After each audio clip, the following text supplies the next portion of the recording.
On reprend Micha Perekehe, là où on était. On va reprendre et on va continuer.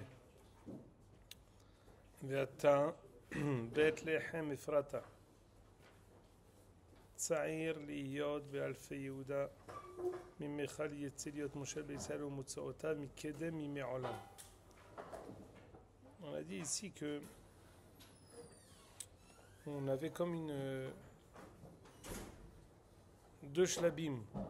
Il y avait comme deux niveaux qui étaient mis en avant. On le voit bien. Tza'ir liyot be'alfei Yehuda. Donc quelqu'un au début, comme la Gemara qui dit à propos de, comme le Rashi sur la Parashat Vayehi, Gour Aryeh Yehuda. Quoi Gour Aryeh Yehuda? Gour Bizman Shaoul. Aryeh, Kacher David, Yeh Melech Bli Shaoul. C'est quand on nous dit Tza'ir liyot be'alfei Yehuda, comme s'il va y avoir deux shlabim dans la Malchut Yehuda.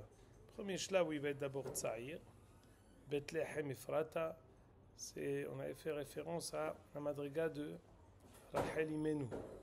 On a dit Va'ekbere Hasham bederech Ephrati Bethlehem, c'est la madriga de Rachel, c'est ce que le Maharal de Prague dit dans l'Etzah Israël, que c'est le Koach HaMe'ahed. Rachel, c'est le Koach de Mesirut Nefesh. On a ramené le Echarabati, que ce Koach-là, qui est un Koach profond, c'est le Koach par lequel, c'est le Koach avec lequel on va pouvoir se rassembler de nouveau, qui est le plus difficile. Parce qu'une fois qu'il y a déjà un corps national, c'est plus facile de pouvoir après insuffler le souffle qu'on voudra, le souffle de Kodesh, et de pouvoir ressusciter, de pouvoir ressusciter quelqu'un de mort. C'est ça la chose la plus difficile. En fait, après 2000 ans de Galout, on avait comme un corps national qui était mort, comme ce que la Haftara de Yehezkel, de Shabbat, le Gaon de Vilna dans Kolator dit que la Galout, c'est le Bet Akvarot de Am Israël. Quand on était en Galout, c'était comme notre cercueil et notre cimetière. Et il y a plusieurs madrigotes dans le cimetière. D'abord le Or qui va et qui devient Billa Bessari, qui commence à s'user. Après Atzmotav, il ne reste même plus que Rekev Shel Atzamot, a dit le Gaon de Vilna. Un petit chir de Atzamot, donc il restait pas grand chose. Shabbat Shalom Tzadik. אתה רוצה מומן? אתה רוצה משהו? ויאכל ויש ויטב ליבו.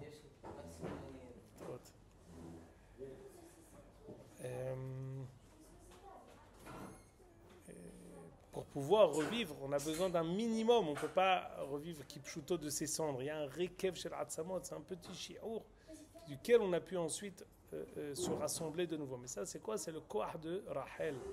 La raison, on a expliqué, la raison pour laquelle Rachel, elle n'est pas enterrée au Me'arat HaMachpelah, c'est pas parce qu'elle est moins, c'est parce qu'elle est plus.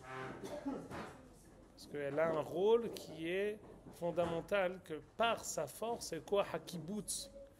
Parce que Atidim, Atida Levaka Albanea, Livkot Albanea, pour qu'on se rassemble. C'est cette même madriga profonde avec laquelle on va pouvoir, on a fait référence au dernier pasouk de Micha. Le dernier pasouk de Micha, il fait référence à, c'est un pasouk archi connu. Ten emet le Yaakov, chesed le Avram, asher nishba'ta la'avotenu mimekedem. On avait ramené plusieurs psukim où à chaque fois on fait référence à Abraham, on fait référence à Yaakov. Mais Yitzhak, il est comme s'il était escamoté, comme s'il était caché, comme si on avait sauté sa mention. On a ramené aussi le pasuk dans les Tochechot de Behukota, Zacharti et Berit Yaakov. Zacharti Berit Yaakov. Ve'afet Berit Yitzhak, on ne dit pas le mot Zacharti. Ve'afet Berit Avraham Ezkor. Voilà, Zechira pour Yitzhak, elle n'est pas mentionnée.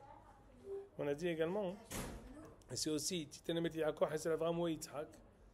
Nous dit Rashi, dans le dernier Rashi du Sefer, Asher nishba'ta la'avotenu mimekedem ba'akedato shel Yitzhak. C'est-à-dire que parfois, quelqu'un qu'on ne mentionne pas parce que c'est celui le plus évident, c'est le plus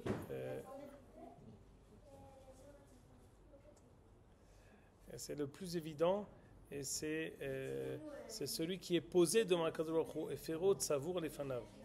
Et on a fait un rapprochement entre Rachel et Yitzhak.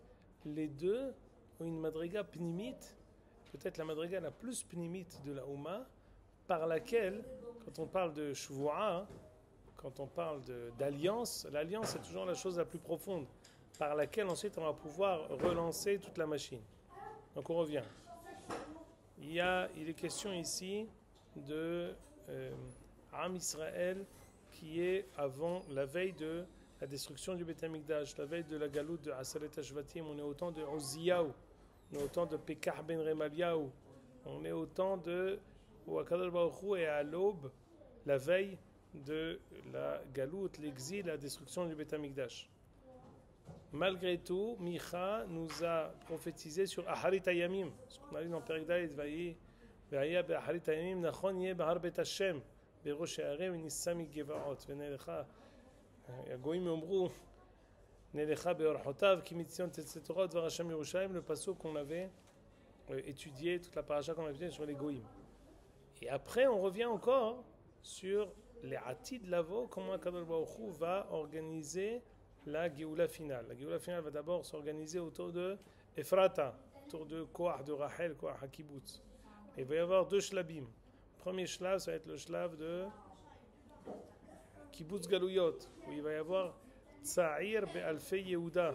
Un premier shlav où on va d'abord ressusciter le corps national. Et c'est seulement dans un deuxième temps qu'on va pouvoir insuffler le Kodesh justement dans ce corps national. Et pour dire ça, on avait lu le Malbim qui avait expliqué ça d'une manière tout à fait explicite. Et il avait fait même référence au Prakim de Yehezkel. Vous n'avez pas tous le Malbim devant vous, alors je vous le lis. Ve'ata Bethlehem Ephrata, dit le Malbim, כבר ידבר בספר יחזקאל, שבעת קץ התעוררו תחילה 10 השבטים. ועליהם משיח ben Yosef. Dans un premier temps, il va y avoir le côté national, le côté Léoumi, le côté Hol, le côté qui est d'abord ressusciter une nation qui a été disloquée.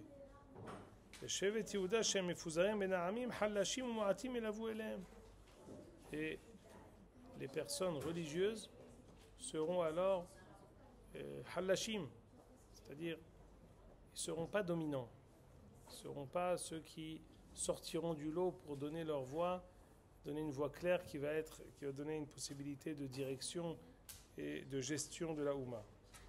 Yud Felim Lahem, en premier temps, Tsa'ir Be'alfei Yehuda, Ata Bethlehem, Ephrata Tsa'ir Liot Be'alfei Yehuda.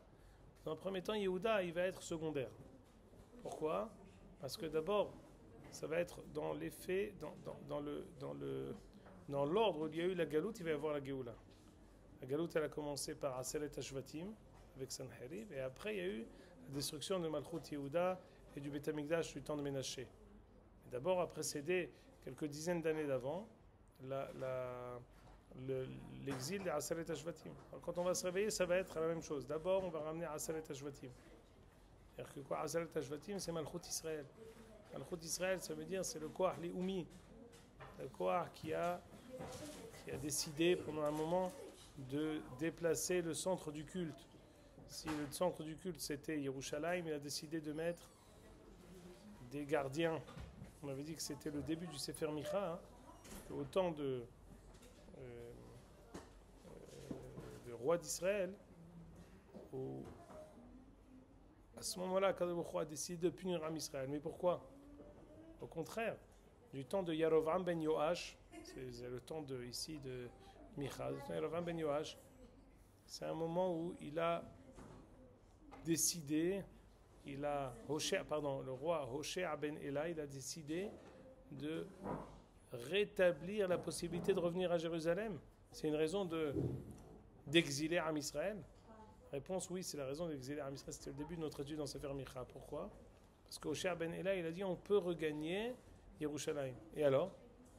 Et Am Israël n'a pas répondu. Jusqu'à présent, on attribuait on attribuait le fait qu'Am Israël ne venait pas à Jérusalem au fait qu'on ne leur autorisait pas. Maintenant que tu as enlevé les policiers, alors on attribue ça à toute la Ouma. C'est-à-dire que le côté de Malchut Israël et Aseret Hashvatim, il y avait un piroud entre le Kodesh et le Hol. Chose qui a d'ailleurs été la raison de la galoute. Impossible qu'il y ait du piroud entre le Kodesh et le Hol. Si tu sépares les deux dans la Ouma, c'est Horban Akol. C'est pour ça que la première chose qui a été faite, ils ont eux d'abord été exilés. Donc dans un premier temps, quand on fait la Géoula, les Hatid Lavo, comme ce qui est mentionné ici, d'abord il va y avoir Aseret Hashvatim qui vont revenir. ויותפלים, יהודה יותפלים להם, עד אחר כך שיקום משיח בן דוד בעוז השם, ואז יקבלו עליהם מלכות בית דוד. Alors il va dire maintenant, c'est ça ce qui est écrit dans les psukim qu'on étudie maintenant. Et là, הדברים ברננו נביאנו החוזה. ואמר, אתה בית לחם אפרת אשר משם יצא דוד. צעיר להיות לפי יהודה. רוצה לומר, אתה עדיין צעיר וקטן. Tu es encore petit pour que tu sois maintenant au temps du Mashiach. אתה עדיין חלש וחלוש. Et il dit par contre, tu es encore trop petit pour que Motseotam Mekedem, pour que le Mashiach émerge. La reine, on a au Pasuk Bet. Adaet Yoleda Yaleda, Yetere Haïshod, Yiterem al Bet Israël. Kol Meshech Hazman, Terem Gamer Kibuz Galuyot. Dans un premier temps, tu resteras faible, secondaire. Dans un deuxième plan, le temps que on puisse mettre au monde et qu'on puisse consolider le corps national de la Ouma. Dans tout ce temps-là, tu vas rester, regardez ce que dit le Malbim, la reine itenem adaet yoleda yalada v'yeterehav yeshuvan al ben Israël. Tu vas rester secondaire tout le temps où Ham Israël n'a pas encore regagné Eretz Israël. Je vous lis ici le Malbim. La reine כל העת שלא ייגמר קיבוץ הכללי ולא יהיה עדיין כל גלות יהודה מאוספים בארץ ישראל, כל העת היו בית ישראל, 10 השבטים, העיקר, הם יהיו, écoutez bien, הם יהיו הלוחמים והמושלים. C'est eux qui dirigeront, c'est eux qui seront les combattants. Au Bet Yehuda, יהיו תפלים להם. Bet Yehuda, ils seront secondaires, ils seront nispahim, ils ne seront pas essentiels.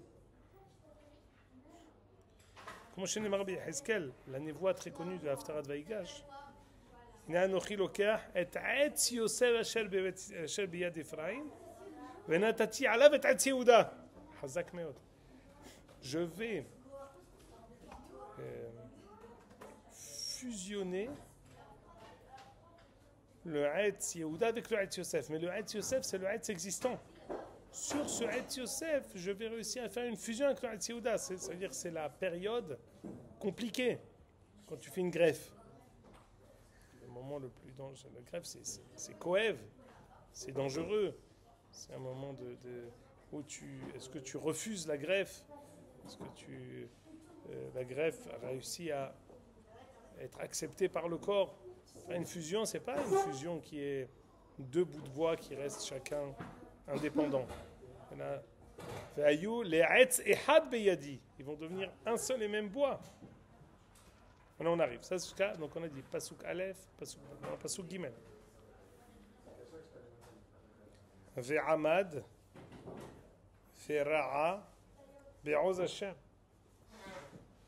Le Mashiach se lèvera et sera le berger qui gardera à Israël Be'oz Hashem, Big'on Shem Hashem Eloah, Ve'yashavu Ki'ata Igdal Adaf Se'aretz. Ensuite, après que ce shlav-là soit passé, Ya'amod HaMashiach mi Bethlehem Ephrata, Ve'ra'a et Israël, She'amod neged ha'umot bekoach Hashem, Ve'yashavu. À ce moment-là, on arrivera à un moment de Shalom. C'est ce qui est écrit dans le Pasuk Dalet. Va'yazeh Shalom. Ashur ki yavo be'artzenu, chi yidroch be'armenotenu. והקמונו עליו 7 רועים ו8 נסיכי אדם. פירוש du Malbim.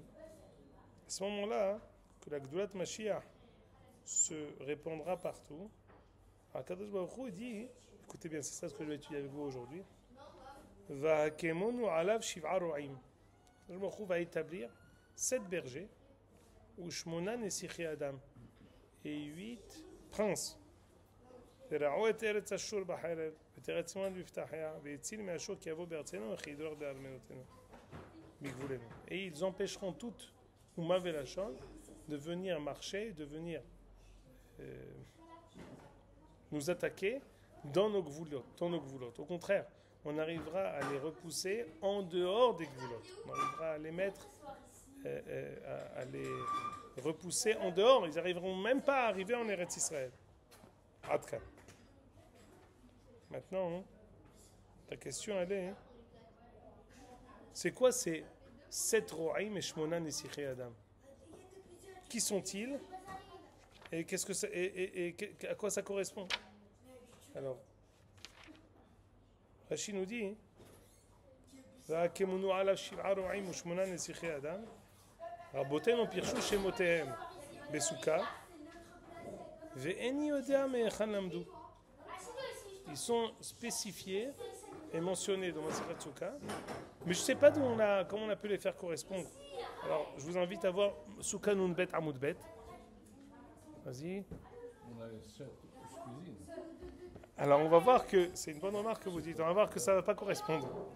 Parce que le contexte qu'on voit ici, c'est un autre contexte. Regardez avec moi.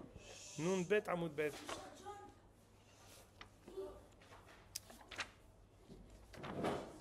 C'est qui cet enfant? Nunbet Amoudbet, vous savez? Nunbet Amoudbet, et ici, c'est dans la dernier tiers du Daf. Ve'ayazé Shalom, le début de la ligne, c'est l'Amali. Ve'ayazé Shalom Ashur, qui avo be'artzenu chidor matan, va'akemunu alav 7 ro'aim u 8 nesichei Adam. Dit la Gemara, maninu, Kadosh va établir 7 bergers et 8 princes. Qui sont-ils? Écoutez bien. 7 ro'aim. David Baemtsa. David est au milieu. Et à sa droite et à sa gauche, il y a 3 personnes. Adam Shet ou Metouché Lahmi Mino. Avraham, Yaakov ou Moshe Bismolo. Anien. Ou Yitzhak. Ou Noah. Adam Shet Metouché Lah. Je ne sais pas si c'est les personnes qui sont les plus... Et puis si tu fais dans cet ordre-là, alors mets Moshe Rabbeinu au milieu. Fais Adam, Shet, Metouché Lah. Avec après, tu mets Avraham au milieu. Tu mets Yaakov, Moshe et David après. Mais pourquoi celui qui est au milieu, c'est David? C'est pas difficile parce que vraiment le sujet dont il est question ici, c'est le Mashiach. C'est pour ça que celui qui est au centre, c'est David. C'est qui Shmona Nesichei Adam? Écoutez bien. Shmona Nesichei Adam. Ishaï. Shaoul. Shmuel. Amos. Séphania. Eliyahu. Il y a un gars ici marqué Tzidkiyahu, il dit non. Eliyahu ou Mashiach. C'est-à-dire que Shai, Shaoul, Shmuel, Amos, Séphania, Mashiach et Eliyahu. Et si tu es Gorès ve Eliyahu Mashiach, ça veut dire que, mis à part David, où est David ici? Si tu n'es pas Gorès Tzidkiyahu, il en manque un. Il est dans les 7, c'est David. Oui, mais peut-être qu'il est 2 fois. Pourquoi? Celui qui efface Tzidkiyahu. Ah, il y en a qui sont Gorsim, Hizkiyahu. C'est mieux. C'est mieux. Hizkiyahu, c'est mieux. Parce que Hizkiyahu, Bikshu, la Asot et Hizkiyahu Melech HaMashiach.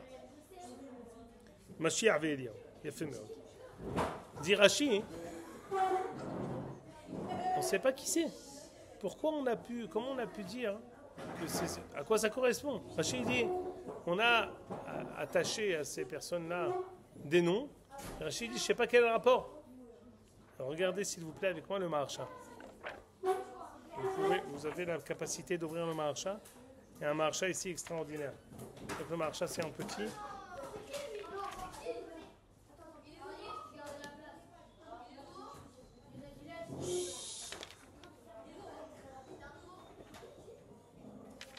Dans Hidushei Agadot, le Maharsha dit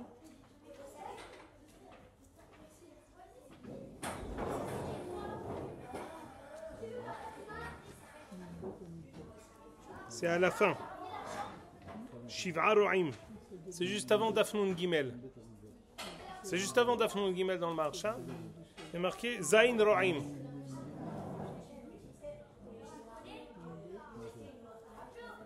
Vous l'avez? Zain Ro'im.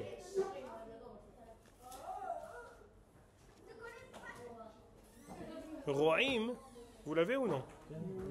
C'est le Maharsha. Ro'im em manhigim shel ador. Je suis là, Laurent, ou non? Ro'im em manhigim shel ador יהיו שבעה.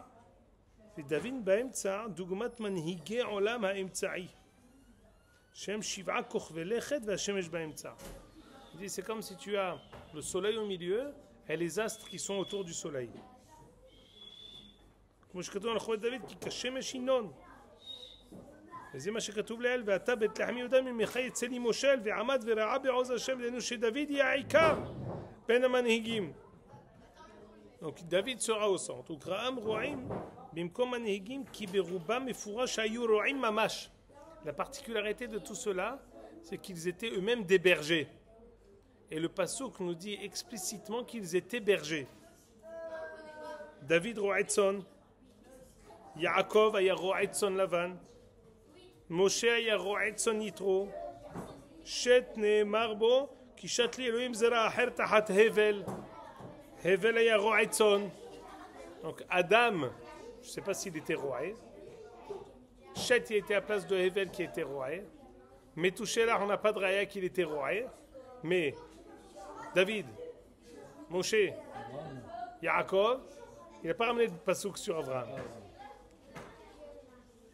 ואמר מה ננהו שמונה נסיכי אדם משיח אבל די משיח אם לא חל c'est ça bien sûr ouais c'est ça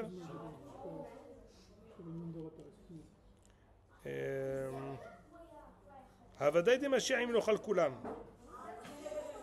אחד שבעה דחשיב אליהם קצת שררה ונסיכות קבלה בידם שאלו השבעה יהיו עם מלך המשיח. Vous avez, alors ici il ne dit pas le Mashiach, pourquoi? Il dit on sait que ceux-là, ils vont être parmi ceux qui vont être autour du Mashiach. Je répète encore les personnes. Ishaï, Shaoul, Shmuel, Amos, Tzfania, Hizkiya, Mashiach, Eliyahu. Tout cela, je n'ai pas tellement de difficulté à les expliquer, même au contraire, je comprends très bien pourquoi on les a mentionnés. Eliyahu et Mashiach, c'est pas shoot. On sait que, à titre de la voix, Eliyahu il viendra avec le Mashiach, pas shoot. Ishaï, c'est là. Shaoul, on a étudié Shmuel ensemble. Idéalement, on avait, si on était Shabbat Verosh Chodesh, on aurait lu la Haftara. Asher nishba'nu shenenu, Hashem yeh beni ou benecha ou ben zar'i ou ben zar'acha ad olam. C'est quoi ce serment qu'il a fait à Jonathan? On sera toujours ensemble à jamais, on jure. C'est pas bon du tout. C'est moi tout seul le roi, David. Pourquoi tu veux être avec Jonathan? Idéalement, il faut qu'il y ait roi David et vice-roi Jonathan. Ça, c'est idéalement. Béné Rachel et Béné Léa. Béné Rachel qui sont représentés par Shaoul, par Yosef, de Binyamin ou Yosef, c'est la même chose. Idéalement, on a besoin des deux côtés, avec David à leur tête, mais on a besoin de quelqu'un de Béné Rachel qui va être un second. C'est ce qui s'appelle Shaoul. Shaoul, normalement, il aurait dû être là. C'est une erreur qu'il ne soit pas là. Shaoul, Jonathan, Mephiboshet, Ishboshet, tout cela, on voit qu'ils vont être tout le temps.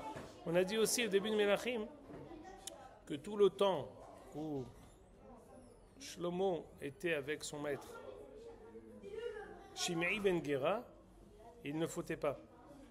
Shimei ben Gera ben Haïmini, il est de Benjamin. C'est celui qui était Ben Yair ben Shimei ben Kish Ishemini, qui était en famille directe avec Shaoul. David, Shlomo, ils ont besoin de recevoir quelque chose de Binyamin. Il y a un rôle impérieux. Il y a un rôle impérieux justement à cette association, à cette choutafout entre David et Shaoul. Shmuel, nous. Shmuel, c'est Avi Amalchut. Natata la'amatecha zera anashim. On a besoin de la prière de Hanna pour changer l'air. On avait fait toute une dracha sur la prière de Hanna. C'est mon limoud de Rosh Hashanah l'après-midi. Il dit qu'il y a des femmes qui ont changé la face du monde.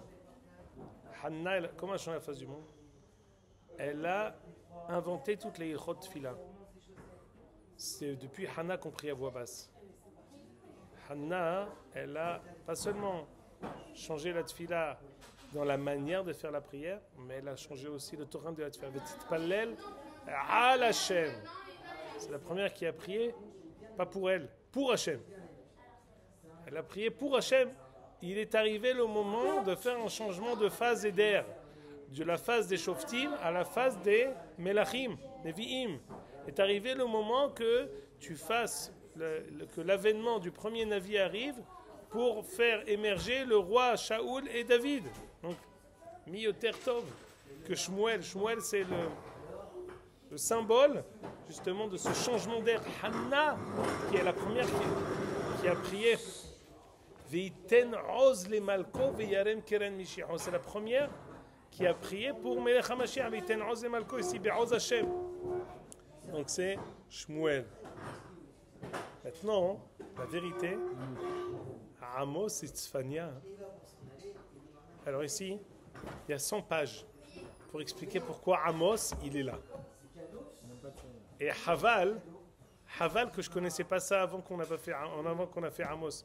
C'est un sefer que j'ai chez moi, que je me rappelais qu'il y avait cette souga de Shiv'a Ro'im et Shmona Nesiché Adam. Quand on étudiera Micha, je l'ouvrirai. C'est les premières, il y a 180 pages là. C'est les premières 100 pages, c'est Shiv'a Ro'im ou Shmona Nesiché Adam. 140. Deuxième partie, il explique pourquoi les Shiv'a Ro'im et Shmona Nesiché Adam. Il explique Tzfania, il explique Amos. Qui c'est qui se rappelle quelque chose de particulier qu'il y avait dans Amos? C'est un peu difficile de vous demander ça. Je vais vous donner un passage qui était particulier, qui était propre à Amos. Je ne sais pas si vous vous rappelez. Et au début, là, il y a la fin de Amos. Et un des psukim de Amos archi connu, c'est Nafla lotosif kum betulat Israël. Nafla lotosif kum betulat Israël, c'est le noun de la nefila de Hashem Vetecha Somech Hashem Echol Anoflim. Pourquoi il n'y a pas de noun? Parce que Nafla lotosif kum betulat, le même qui nous dit la nefila, c'est lui qui nous dit la amida. C'est-à-dire que dans ces névuot là de Nafla lotosif kum betulat Israël, il y a le yesod de la kima, le yesod de la tahya, le yesod de la It'oreri, c'est le yesod de la possibilité de se relever malgré la chute dans laquelle on est. Il y a ici une longue arichout autour de ça. Je vous redonne aussi un autre yesod qu'il y avait dans Amos, si vous vous rappelez. Au début de Amos, il y a Hashem Me'echal Kodsho.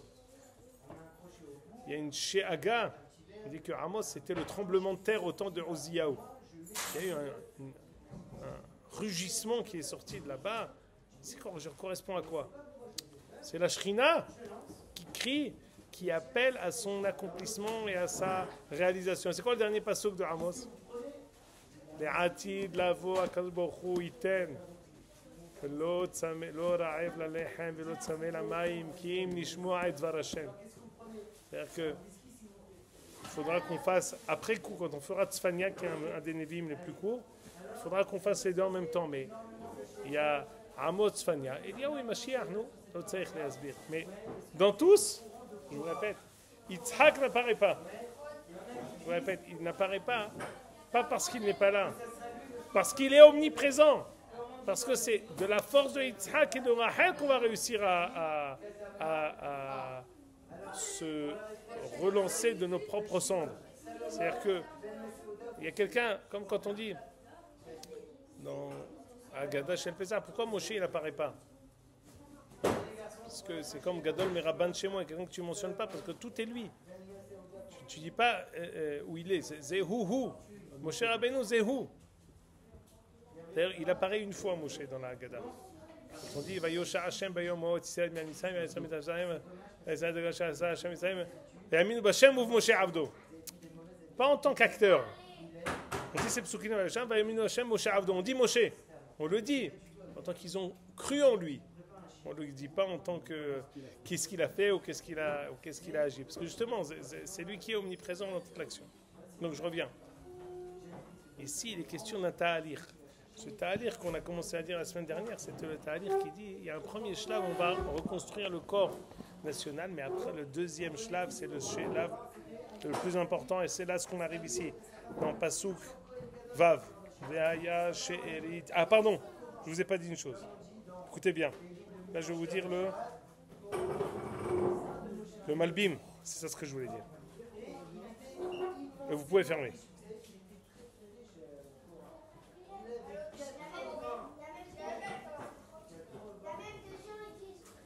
Il dit ici, ça ne fait pas référence à Am Israël, ça fait référence aux 7 nations qui vont se mêler au moment de Milchemet Gog uMagog. Shiva Ro'im, chez Ashur Yavo Azeret Israël. Qu'est-ce qu'il dit tout le temps? Notre cher ami Benjamin Netanyahu nous dit nous avons 7 fronts. 7 fronts. Mi Bifni, mi Bahot, mi Tzafon, mi Ma'ara. Écoutez bien. Chez Ashur Yavo Azeret Israël, Asot min Hamaim Edom. Yavo Shiva Ro'im, Mitzrayim, Elam, Meshech, Tuval, Edom, והצפון. 8 נסיכים הם גוג, נשיא ארץ מגוג, וירמנו encore. Que לעתיד לבוא, écoutez bien.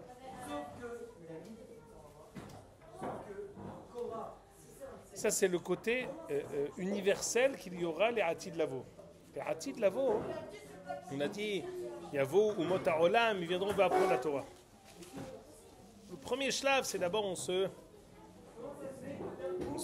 rassemble.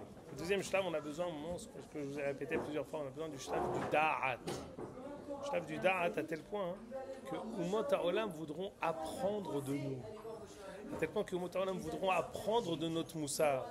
À tel point que Umot ha'olam viendront de tous les 4 coins du monde pour nous demander mais comment vous faites. Alors dans un premier temps, ils vont demander comment vous faites du côté hitzoni de la chose. Mais après, ils vont venir pour dire comment vous faites pour garder ce moussar Elyon, pour être Uma Nifla'a, Uma Atsuma. C'est ça ce qui va se passer les Atid là-bas. Et ça, ce sera le shlav du moment de Yosef, du moment de Aseret Ashvatim, va arriver le moment de Mashiach. Le moment de Mashiach, c'est aussi un ta'alir qui prend du temps. C'est le moment du Da'at.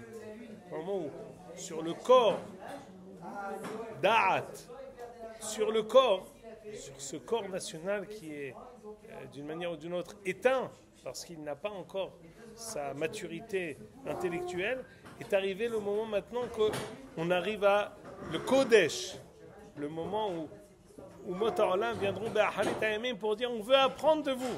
Dans un premier temps, ils disent le Lachon, ici j'avais fait la distinction quand on avait étudié ça, et le Pasuk dit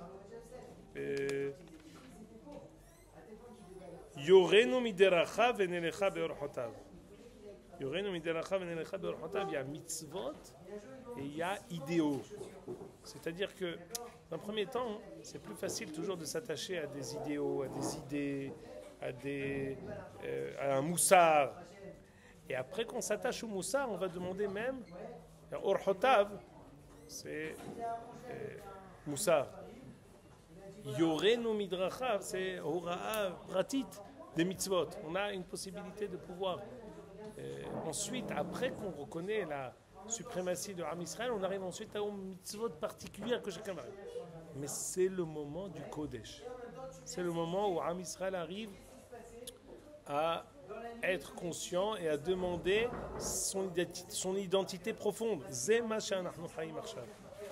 Où on ne se suffit plus de messages vides et profanes et de messages de Am Israël Kechol Ha'amim. C'est quelque chose qui ne nous suffit plus. On veut maintenant et on demande notre vraie identité. J'ai un ami à moi qui est Tamid Chacham Gadol qui a fait un programme sur 70 écoles. C'est un Lohem Hashuv. Il est dans Sayeret. C'est un Lohem Hashuv. Il a fait dans des écoles Hiloniot. Il y en a 70 qui lui ont demandé. Il a un programme où il veut les chatefs, entre Milouim et Milouim, il vient les chatefs, les impressions du grave, donc de ce qui s'est passé dans la guerre Panim el Panim. C'est 4 mifgashim où il parle que de la guerre. Et il leur a dit, Shlaf Sheni, c'est des écoles hiloniotes qui demandent. Ce qui se passe, c'est que la troisième phrase, tous les élèves non religieux, ils demandent à entendre la Torah et les mitzvot. C'est-à-dire que quand ils rencontrent, c'est quelqu'un de très idéal, avec beaucoup de rouah, une grande neshama. Quand il parle avec sa neshama. À partir du moment où il le voit, il dit 2 phrases, ils sont déjà, ils reconnaissent déjà leur fort intérieur. C'est comme s'ils voient un miroir. Ils reconnaissent quelque chose qu'ils ont en eux, mais qu'ils n'arrivent pas à trouver. Quand ils le voient, ils demandent ensuite, ça perd là nous, t'aguille là nous. Et j'ai réussi à faire avec 70 écoles. L'année prochaine, ça va doubler, ça va tripler. Il m'a dit, dans un deuxième temps, il retient la sorte Mechina Hilonit. Pourquoi? Il y a une Mechina religieuse pour Hilonim, plus exactement. C'est-à-dire que, je vous ai dit aussi une autre fois que j'ai un ami à la Yeshiva qui est assis à côté de moi. Pour des raisons de Parnassa, il a dû commencer à vouloir enseigner. Il est parti dans une Mechina Hilonit. Ils lui ont demandé, on veut que tu fasses des shiurim de Kodesh. Mais vous êtes Mechina Hilonit. Il dit oui, mais notre message, pour faire la guerre, notre message Hilonit, il n'envoie personne pour faire la guerre. Il n'y a personne avec notre message. Zelom et Farnes Otam, ça ne leur donne aucune force, aucune motivation, aucune raison d'aller motiver au front. Nous avons compris, après 20 ans, on trouve des Mechinotes, ça fait 20 ans, 25 ans. On n'a jamais eu de guerre depuis 20 ans, 25 ans. Donc on n'a pas été confronté à ce problème, ce dilemme de voir qu'en fait on leur parle de beaucoup de choses, on leur parle d'ouverture, d'humanisme. Mais en fait, ça amène à rien. Au contraire, c'est quelque chose qui affaiblit les Lohamim de vouloir faire la guerre. Alors il leur a dit, qu'est-ce que vous voulez que j'enseigne? Il dit, on veut que tu enseignes ce qu'on enseigne à Aramor. On a compris que pour pouvoir faire la guerre, on a besoin d'un message éternel, un message divin, d'un message transcendant, pas de quelque chose de hol qui est holef envers. Avec ça, tu ne vas pas faire la guerre. C'est ça la toda'a, la conscience que la Oumma est en train elle est en train de se réveiller. C'est cette conscience-là, comme si quelqu'un qui se réveille d'un cauchemar, il se réveille, mais maintenant il commence à retrouver ses forces, retrouver sa conscience, retrouver son fort intérieur. C'est quoi son fort intérieur? Son fort intérieur, c'est pas le sionisme profane. Hasfe shalom. Son fort intérieur, Rav Kook a écrit que le sionisme profane est tellement néfaste que non seulement avec lui on ne peut pas engendrer Tchiyat Haouma, le retour de la Houma, mais si la Houma elle revient avec un sionisme profane, ce sionisme-là, il peut tuer la Houma et la faire repartir. C'est-à-dire que le message du sionisme profane, c'est pas un message avec lequel tu peux réveiller la Houma. On est obligé de dire que le moteur Pnimi, c'est le Kodesh. La raison pour laquelle on revient, de manière consciente ou inconsciente, c'est le halom de que tout Am Israël revient après 2 millions de galantes et qui regagne son pays. Pas en tant que Am Kechol Amim. Le vrai moteur, qu'on le sache ou qu'on ne le sache pas, c'est la volonté profonde que Am Israël y est comme l'Itria. C'est passé. Mais au début, on arrive à le faire. C'est comme quand tu construis, tout va bien. Beaucoup de communautés, quand tu construis, tout va bien. Mais après, quand on est arrivé, on stagne, c'est à ce moment-là que les problèmes se réveillent. Là, on est au moment de la stagnation, depuis des dizaines d'années. C'est au moment où on stagne, c'est un moment de tous les mashberim, toutes les crises. Et sur cette crise est arrivé maintenant ce réveil qui nous a ramenés tous à notre réalité, à notre forte réalité. Et c'est ça ce qu'on est en train de voir. C'est 2 shlabim que le Sefer Micha.